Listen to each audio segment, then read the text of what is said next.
Hello ಕನ್ನಡಿಗ ಶರಣಾರ್ಥಿ ಪ್ರೀತಿಯ ಸ್ನೇಹಿತರೆ, ಇವತ್ತಿನ ನಮ್ಮ ಒಂದು ಜಾಬ್ ಸರ್ಚ್ ಏನಪ್ಪಾ ಅಂದ್ರೆ ರಿಸರ್ವ್ ಬ್ಯಾಂಕ್ ಆಫ್ ಇಂಡಿಯಾ ಅಂದ್ರೆ RBI ಇಲಾಖೆಯಿಂದ ಒಂದು ಅಧಿಸೂಚನೆ ಹೊರಡಿಸಲಾಗಿದೆ. ಅದರ ಬಗ್ಗೆ ಮಾಹಿತಿಯನ್ನು ತಗೊಂಡು ಬಂದಿದ್ದೀನಿ. ಹಾಗಾದ್ರೆ ಈ ಒಂದು ಹುದ್ದೆಗಳು ಎಷ್ಟಪ್ಪ ಅಂದ್ರೆ ಒಟ್ಟಾರೆಯಾಗಿ ಇಲ್ಲಿ 93 ಹುದ್ದೆಗಳ ಅರ್ಜಿಗಳನ್ನು ಆಹ್ವಾನಿಸಲಾಗಿದೆ.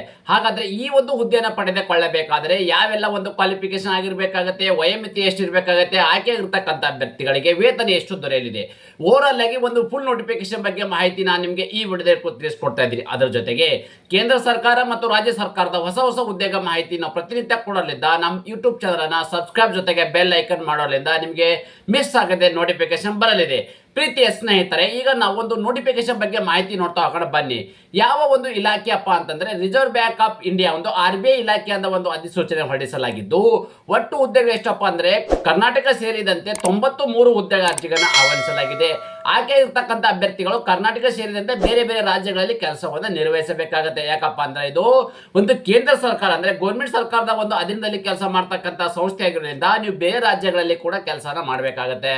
ಅದೇ ರೀತಿ ಆಯ್ಕೆ ಇರ್ತಕ್ಕಂಥ ಯಾವ್ಯಾವ ಒಂದು ಹುದ್ದೆಗಳಪ್ಪ ಅಂತಂದ್ರೆ ವೇರಿಯಸ್ ಎಕ್ಸ್ಪೆಕ್ಟ್ ಇರ್ತಕ್ಕಂಥ ಅಂದ್ರೆ ಒಂದು ಬೇರೆ ಬೇರೆ ಒಂದು ಹುದ್ದೆಗಳ ಅರ್ಜಿಗಳನ್ನು ಆಹ್ವಾನಿಸಿ ಅದರ ಬಗ್ಗೆ ನಿಮ್ಗೆ ಇಲ್ಲಿ ಮುಂದೆ ಮಾಹಿತಿ ಕೊಡ್ತೀರಿ. ಅದೇ ರೀತಿ ಆಯ್ಕೆ ಇರ್ತಕ್ಕಂಥ ಅಭ್ಯರ್ಥಿಗಳಿಗೆ ವೇತನ ಎಷ್ಟುಪ್ಪ ಅಂತಂದ್ರೆ 3 ಲಕ್ಷದಿಂದ 6 ಲಕ್ಷ ರೂಪಾಯಿವರೆಗೂ ಪ್ರತಿ ತಿಂಗಳು ಸಿಗ್ತಕ್ಕಂಥ ವೇತನವನ್ನು ನೀಡಲಾಗುವುದು.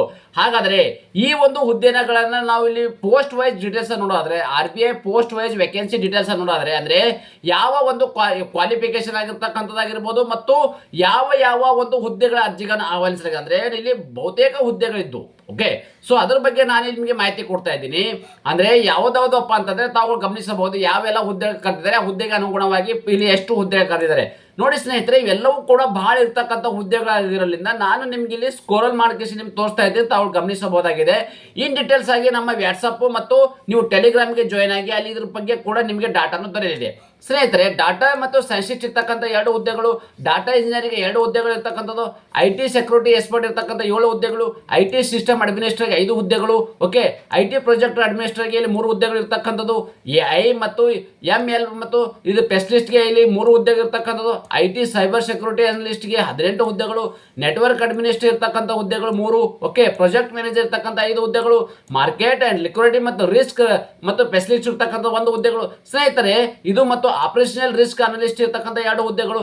ನೋಡಿ ಸ್ನೇಹಿತರೆ, ಈ ತರದ ಒಂದು ಅಂದ್ರೆ ಬಹುತೇಕ ಹುದ್ದೆಗಳಿದಾವೆ. ಓಕೆ, ಸೊ ಎಲ್ಲವೂ ಕೂಡ ನಿಮಗೆ ಡಾಟಾ ಬೇಕಾದ್ರೆ ನಮ್ಮ ಒಂದು ಟೆಲಿಗ್ರಾಮ್ಗೆ ಜಾಯ್ನ್ ಆಗಿ ಅಲ್ಲಿ ನಿಮಗೆ ಮಾಹಿತಿ ಸಿಗಲಿದೆ.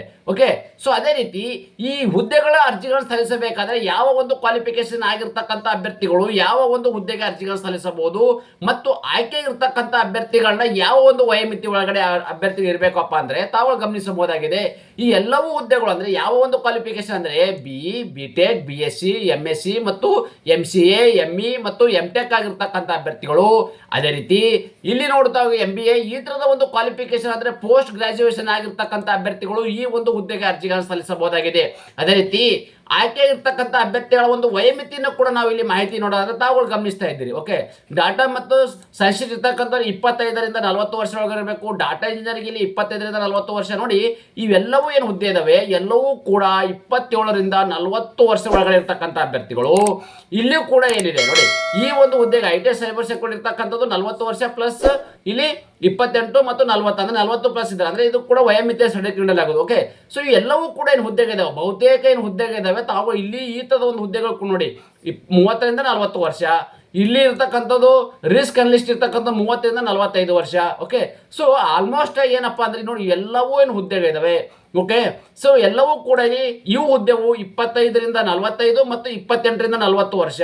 ಓಕೆ, ಸೊ ಇನ್ನೊಂದೇನಪ್ಪ ಅಂದ್ರೆ ಬ್ಯಾಂಕ್ ಎಕ್ಸಾಮಿನರ್ ಇರ್ತಕ್ಕಂಥ ಏನು ಹುದ್ದೆಗೆ ಸಂಬಂಧಪಟ್ಟ ಅಭ್ಯರ್ಥಿಗಳು ಇವರಲ್ಲಿ 30ರಿಂದ 40 ಮತ್ತು 35ರಿಂದ 45, 28ರಿಂದ 40 ಮತ್ತು 30ರಿಂದ 40 ಮತ್ತು 30ರಿಂದ 62 ವರ್ಷ. 62 ವರ್ಷ ಯಾವ್ದಪ್ಪ ಅಂತಂದ್ರೆ ಪ್ರೋಗ್ರಾಮ್ ಕೋಆರ್ಡಿನೇಟರ್ ಇರ್ತಕ್ಕಂಥವ್ರಿಗೆ 40 ವರ್ಷದಿಂದ 62 ವರ್ಷ ಒಳಗಡೆ ಇರ್ತಕ್ಕಂಥ ಅಭ್ಯರ್ಥಿಗಳು ಈ ಒಂದು ಹುದ್ದೆಗೆ ಅರ್ಜಿಗಳನ್ನ ಸಲ್ಲಿಸಬಹುದಾಗಿದೆ.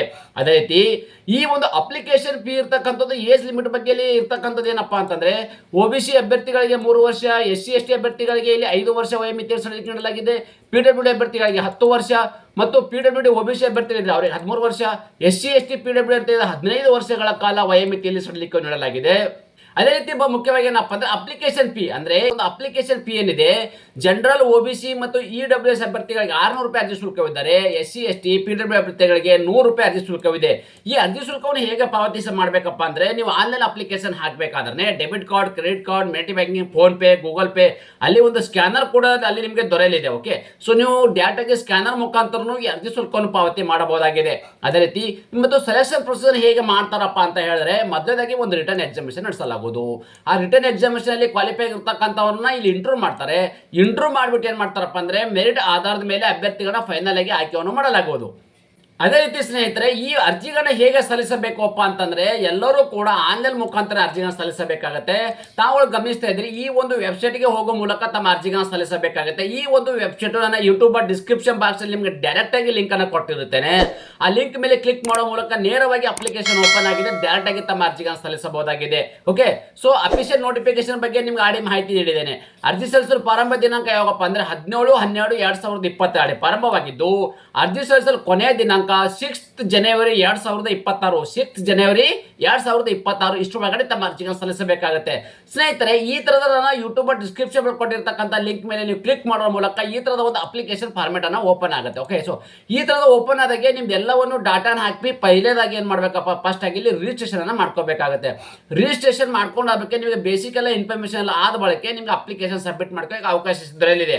ಯಾರೆಲ್ಲ ಮತ್ತು ಅಭ್ಯರ್ಥಿಗಳಿಗೆ ನಮಗೆ ಡೈರೆಕ್ಟ್ ಆಗಿ ಏನು ಯೂಟ್ಯೂಬ್ ಅಲ್ಲಿ ಒಂದು ಡಿಸ್ಕ್ರಿಪ್ಷನ್ ಬಾಕ್ಸ್ ಅಲ್ಲಿ ವಾಟ್ಸ್ಆಪ್ ನಂಬರ್ ಕೂಡ ಕೊಟ್ಟಿರುತ್ತಾರೆ. ಹಾಯ್ ಅಂತ ಮಾಡಿ ತಮ್ಮ ಡಾಕ್ಯುಮೆಂಟ್ ನಮಗೆ ಕಳಿಸ್ಕೊಟ್ರೆ ನಾವು ಕೂಡ ನಿಮಗೆ ಡೈರೆಕ್ಟ್ ಆಗಿ ಅರ್ಜಿಗಳನ್ನ ಸಲ್ಲಿಸಿ ನಿಮಗೆ ಹಾಕಿ PDF ಮುಖಾಂತರ ತಮ್ಮ ಅರ್ಜಿಗಳನ್ನ ವಾಟ್ಸ್ಆಪ್ ಮುಖಾಂತರ ಕಳಿಸ್ಕೊಡಲಾಗುವುದು. ಸ್ನೇಹಿತರೆ, ಈ ತರದ ಓವರ್ ಆಲ್ ಆಗಿರ್ತಕ್ಕಂಥ ಒಂದು ಉದ್ಯೋಗ ಮಾಹಿತಿ ನಿಮಗೆ ಇಷ್ಟವಾದರೆ ನಿಮ್ಮ ಫ್ಯಾಮಿಲಿಗೂ ಫ್ರೆಂಡ್ಸ್ಗೂ ಶೇರ್ ಮಾಡೋದನ್ನ ಮರೆಯದಿರಿ. ಧನ್ಯವಾದ.